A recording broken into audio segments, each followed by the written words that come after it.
刘秀称帝后，于建武元年8月抵达河阳，调遣吴汉等将领包围困守洛阳的朱伟。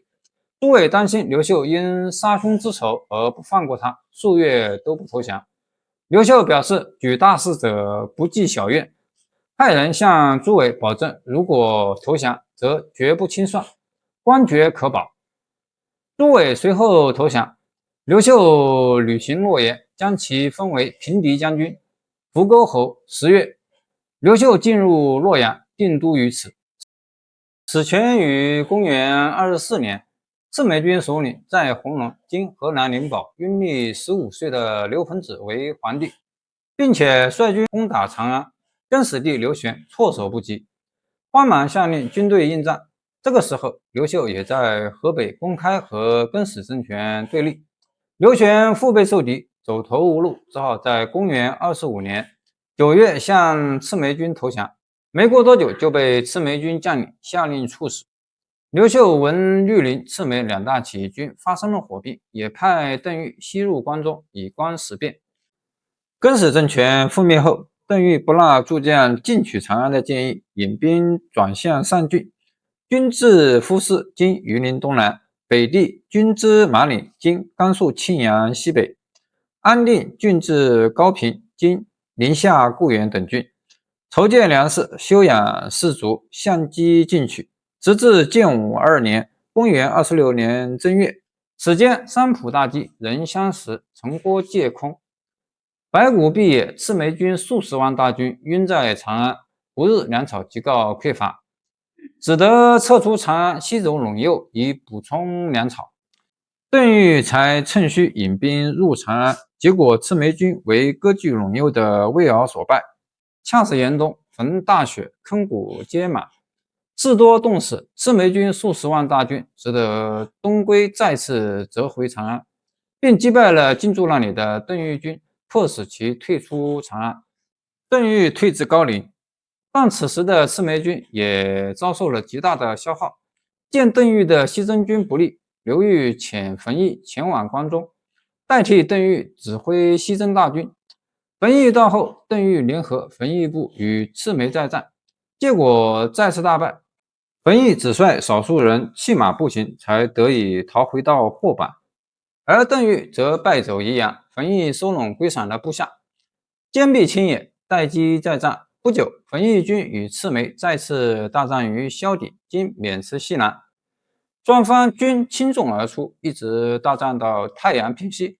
在此之前，冯异提前显精壮之势，化妆成赤眉军，伏于道路两侧。此时见双方皆已力衰，作为伏兵杀出。赤眉军惊溃大败，被冯异破降者8万余人。萧底之战使赤眉军再遭重创，加之粮草已尽，不得已再次转向东南方，力图补充粮草和人马，摆脱困境。早在萧底之战前，刘秀鉴于关中大饥，人相食，而魏敖的重兵又沉于西方的局面，料赤眉必向东或南方向运动，虽遣破坚将军侯进等屯兵新安（今渑池东），建威大将军耿彦屯兵宜阳（今宜阳西），在东南两个方向堵截赤眉东归或南下之路。不久，刘秀得知冯异在萧底大破赤眉，而赤眉军主力10多万众南下走宜阳，刘秀乃亲自引大军驰援宜阳一线，与耿彦等人会合，共同阻击赤眉南下。刘秀亲率6军于宜阳前线，将大军摆开阵势，大司马吴汉精兵于最前，军中在其后，小骑兵和带甲武士分成于左右两侧。赤眉军兵士疲弊，粮草缺乏，士气低落到了极点。自萧底失败后，一路从关中折向南至宜阳，正迎面撞上刘秀部下的重兵，兵困粮乏的赤眉军根本无力再战，而后面又有冯异的大军，再回关中已无可能。在已陷入绝境的情况下，尚有10几万兵马的赤眉军被迫在宜阳请降，并向刘秀呈上了得自更始帝之术全国玉玺和更始帝的7尺宝剑。赤眉降后，上缴的兵器和甲胄堆放在宜阳的城西，与旁边的寻耳山一样高。至此，起自新满天凤5年，纵横山东10余年的赤眉军被刘秀扼杀在了血泊之中。在与赤眉军在关中激战的同时，刘秀在关东及函谷关以东一线，派遣以虎牙将军盖延为首的诸将对梁王刘永进行了东征。刘永，西汉梁孝王刘武的8世孙，其家世代为梁王，居梁地，故在梁地素有威名，声望极大。王莽摄政之时，其父梁王刘立因结连汉平帝外戚卫士，被王莽所杀。更始帝时期，刘永复被册封为梁王，仍居旧地。后更始政权动乱，刘永虽举国起兵，以其弟刘防为辅国大将军，招揽沛人周建等豪杰为其将帅，攻下齐、山阳、沛、楚、淮阳、汝南等28城，并遣使拜董宪为义汉大将军，后又封海西王；张布为辅汉大将军，后又封齐王。更始政权败亡之后，刘永自称天子，在睢阳登基。对于刘秀来说，近在东方睢阳的刘永是对其威胁最大的军事集团。刘永所在的睢阳距洛阳近在咫尺，时刻威胁着京师洛阳的安全。自公元26年开始，刘秀先后派虎牙将军盖延和建威大将军耿彦分别平定了割据睢阳的刘永和青州的张布，特别是耿彦与齐王张布的战斗极为惨烈，城中沟堑皆满，8、90里僵尸相属。此间，刘秀还亲征海西王董宪，于桃城之战大获全胜。到公元30年，关东基本上为刘秀所定。建武3年，公元27年，刘秀拜傅俊为击鲁将军，与征南大将陈鹏击破了荆襄地方的割据势力秦风，然后挥师江东，平定扬州，成为东汉的开国元勋。建武4年，公元28年8月，刘秀率军进入寿春。建武5年，公元29年，刘秀下令陈鹏、傅俊去讨伐田荣。3月，陈鹏、傅俊在南郡江陵县荆襄大败田荣。自建武元年25年到建武6年30年初，经过近6年的东征西讨，刘秀已经基本上控制了除陇右和巴蜀之外的广大中原地区，基本上统一了中国的东方，与西北陇右的魏敖、西南巴蜀的公孙述形成了鼎足之势。建武6年，公元30年4月，光武帝至长安，想联合魏敖从陇西攻蜀，魏敖反对，并派大将王元率兵占据陇底，经陕西隆县西北，阻止汉军进攻路线。4月，汉军沿渭北平原翻越陇山，进攻陇底，结果大败，王元跟踪追击，幸亏马武率旌旗断后，使汉军得以撤回。刘秀留耿延守七县，今山西彬县；本义守旬邑，今山西旬邑东北；季尊守迁县，今陕西陇县南。另调吴汉由洛阳西进，在长安集结兵力。魏敖乘胜派贤荀攻旬邑，王元取迁县，均被击败。时割据河西的窦融已归附刘秀，进攻京城。经甘肃兰州市西北，击破驻魏敖的羌族何丰等人。魏敖腹背受敌，魏敖大将马援也在魏敖反汉时归附于汉。光武帝给其旌旗5000，招降魏敖部属和羌族等部，曾内部分化瓦解魏敖。魏敖上书刘秀，表示谦上，企图以此作为缓兵之计，但没有成功。随即派使向公孙述称臣。建武7年，公元31年春，公孙述立魏敖为朔陵王，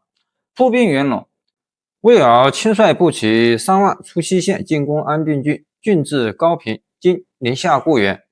进至殷家，今甘肃泾川东，另派部队进攻迁县，企图夺取关中。本义、季尊分别将其击败。次年春，南西率军2000，秘密从潘须、回中西战略阳，威胁魏敖所据蓟县。魏敖集中精锐反攻略阳数月未克。闰4月，刘秀利用士卒疲惫之际，进兵高平第一城。窦融也率河西步骑数万前来会师，汉军分路挺进陇山。招降宛亭守将刘憨等魏敖大将13人，军队10余万皆降。魏敖率残部逃奔西城，汉军占领天水郡，时值人民军余部复起，京师稍动。刘秀赶回洛阳，同年11月，陈鹏水灌西城时，魏敖部将王元、邢雄、周忠率蜀援军5000人赶到，乘高地反击，汉军措手不及，王元等突入西城，因魏敖入计，使汉军补给困难，粮食已尽，各部被迫出陇西。魏敖收拾残部，一时又夺占陇西受郡。9年正月，魏敖死，部众拥立其少子魏崇为王。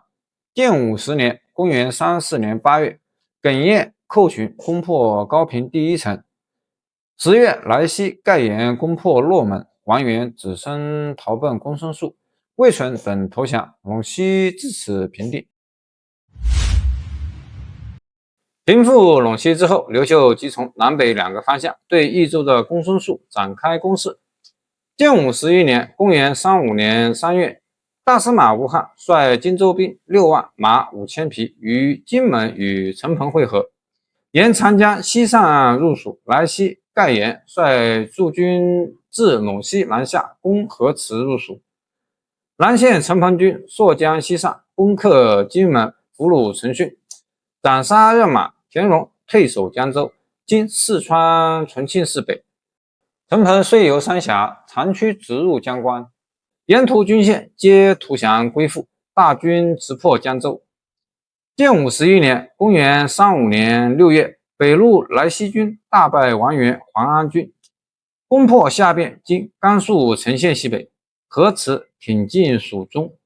公孙述派人刺杀来西，刘秀乃派将军刘禅继续率军南下。江州城固粮多，不易攻破，陈鹏留下部分兵力围困江州，自己率主力部队直指汴江，经四川合川，攻破平区。公孙述命令部将严城、吕伟率军驻守广汉和支中，另派侯当率2万人驻守黄石。陈鹏、刘占公率军驻守平区，抵御公孙述部将严城的进攻，而自己则率军折回江州，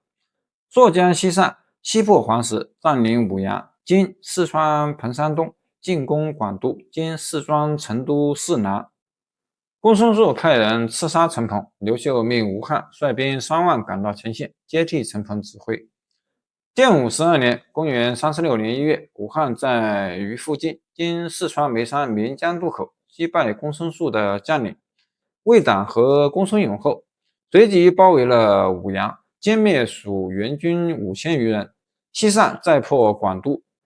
逼近成都。吴汉求胜心切，率领2万步骑进攻成都，结果兵败，随即改变战术，趁着夜色秘密撤到锦江南岸，与副将刘禅合兵，并力对敌，转败为胜。此后，吴汉根据刘秀敌疲再攻的战术，与蜀军战于成都、广都之间，歼灭公孙述大量有生力量，兵临成都城下。11月，战功攻克樊县，经四川彭县西北，郫县，与吴汉会师。合围成都，公孙述招募5000敢死士，交严城指挥，准备决战。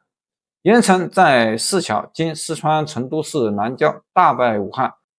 吴汉隐蔽精锐，示弱诱敌，公孙述贸然出击，蜀军大败，公孙述重伤，于当天夜晚死去。严城见大势已去，率成都守军投降，川蜀至此平定。自建武元年到建武12年，公元36年，